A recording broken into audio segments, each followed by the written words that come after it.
We've learned how heat flows from the Earth's interior and how the geothermal gradient measures its journey towards the surface.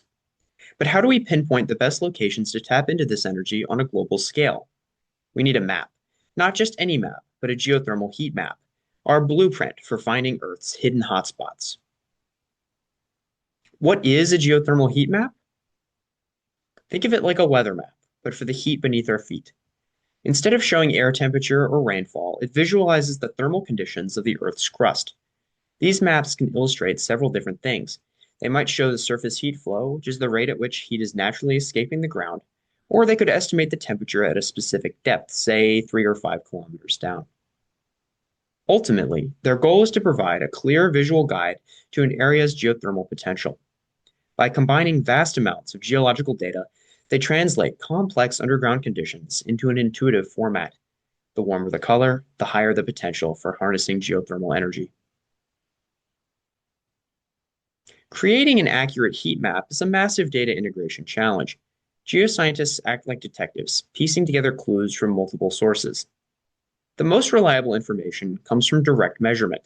Temperature readings from thousands of boreholes, including oil and gas wells, mineral exploration holes, and dedicated scientific drilling projects.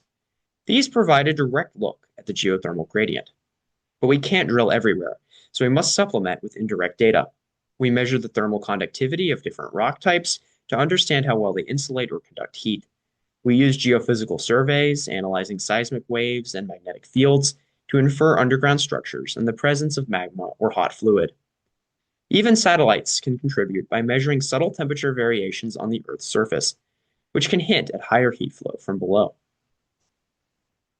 By compiling and modeling all this information, we can paint a detailed picture of the subsurface thermal landscape, even in areas we haven't physically explored.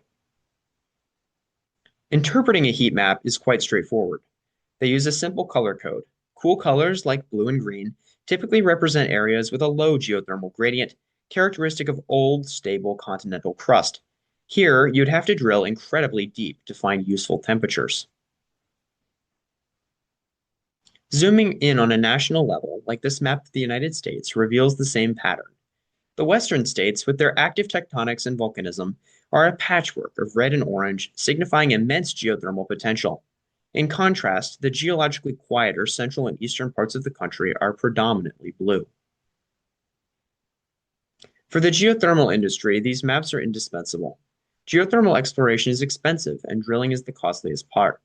A detailed heat map dramatically reduces risk and uncertainty.